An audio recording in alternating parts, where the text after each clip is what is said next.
Asante mwandishi wa habari, lakini pia niseme, yani waandishi wa habari sijui kwa nini mmelishikia hili kidedea, mmelishikia bango wakati kuna ubadhirifu mkubwa ambao unafanyika serikalini. Kuna ufisadi mkubwa ambao unafanywa serikalini. Kwa nini hamhoji? CAG anatoka na kusema hapa pesa zimeibiwa, huku pesa zimeibiwa. Shirika la ndege hakuna manufaa yoyote, pesa zinaibiwa. Kwa nini hamtoki kwenda kuhoji kule? Lakini hili la Heche na chama mmelishikia bango as if yani sijui Mungu anashuka kesho. Lakini mimi naomba niseme, hawa watu wote ambao na wenyewe wanapewa pesa kufanya press, wote watasikilizwa.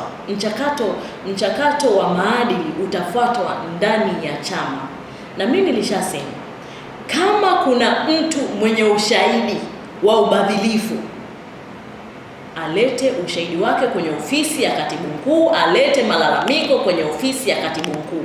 Mpaka leo tunapozungumza, hakuna mtu ambaye ameleta malalamiko kwenye ofisi ya katibu mkuu. Sasa chama hakiwezi cooperate kwenye hearsays. Hatuwezi kufanyia kazi maneno ambayo yanasema kwenye vyombo vya habari au social media, yani vitu ambavyo havina ukweli wowote. Hakuna malalamiko kwenye ofisi ya katibu mkuu. Hakuna mtu amekuja kushtaki kwamba mimi starehe fulani siku fulani nilikuwepo hapa na nikaona nikashuhudia na sasa nimekuja kulalamika. Sisi tunafanyia kazi malalamiko ambayo tumeletewa.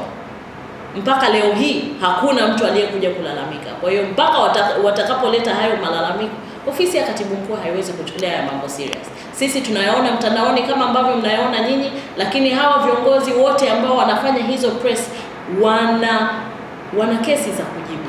Wana kesi za kujibu na kanda zao wameshapewa maelekezo kwamba mchakato wa kuwasikiliza, wa kuwaita hawa watu, kuwasikiliza kwa nini wanafanya haya matendo, nani anawatuma na ni kiasi gani, kwa sababu tuna taarifa kwamba wanapewa pesa kuchafua chama.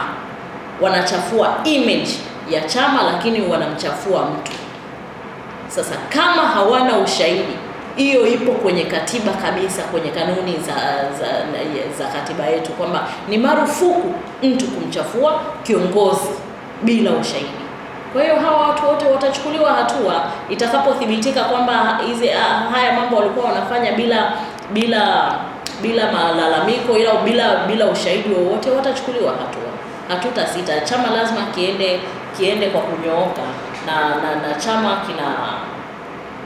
kina namna ambavyo kinatekeleza wajibu wake, up down, down up, lakini tuna mifumo yetu, tuna taratibu zetu. Waende wakasome katiba na sisi kama chama tutalishughulikia hili kwa namna ambavyo katiba inasema. Asante. Mpaka asubuhi ya leo tuna taarifa ya viongozi wetu 51 nchi nzima wamekamatwa na kushtakiwa kwa ugaidi. Sisi Chadema hatujawahi kuogopa kwenda mahakamani. Tuna wanasheria wabobevu kabisa ambao wanajua sheria na wako tayari kupambana na dola mahakamani, wako tayari kwenda kuwatetea wateja wao mahakamani, lakini wako tayari kurepresent chama mahakamani. Kwa hiyo sisi tutapambana nao mahakamani, lakini wakati tunaendelea kupambana nao mahakamani bado tunaendelea kukaa vikao na bado tunatafakari ya namna ya kutoka kwenye hili. Na kama nilivyosema hapo mwanzo, kama nchi imeingia kwenye hatari namna hii, kwamba kuna ugaidi, kwamba wazungu au watu kutoka mataifa ya nje wanaweza wakaja Tanzania, ukalala hotelini ukashangaa kesho usijue kama utaamka au utaamkaje kwa sababu kuna ugaidi Tanzania, basi Tanzania inatakiwa ijitafakari sana kuhusiana na AFCON ya mwakani. Mimi ningeshauri kabisa, kama nchi imeingia kwenye hatari ya namna hiyo, basi AFCON isifike Tanzania. Maswali mawili ya mwisho. Kwanza, baadhi ya wananchi wanaona kuwa vyama vya upinzani vinaeleza matatizo zaidi kuliko suluhisho. Chadema ina mpango gani wa sera unaoweza kutekelezwa mara moja ikiwa itapewa nafasi ya kuongoza nchi? Okay. Kwa sasa jukumu letu namba 1 ni kuhakikisha kwanza Samia anatoka madarakani. La pili, wananchi wapate viongozi ambao wanawachagua wao. Alafu mambo ya sera tutayazungumza baada ya hapo, lakini jukumu letu namba moja ni katiba mpya, jukumu letu namba mbili ni katiba mpya, jukumu letu namba tatu ni katiba mpya ipatikane sasa na sio kesho, sio mwaka kesho, wala sio mwaka kesho kutwa. Hayo ndio majukumu ambayo yapo mbele yetu kwa sasa, na hatutatoka kwenye hiyo agenda.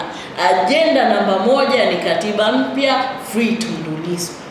Lissu atoke gerezani, nchi ipate katiba mpya. Alafu ndo tuzungumze hayo mambo mengine ya sera.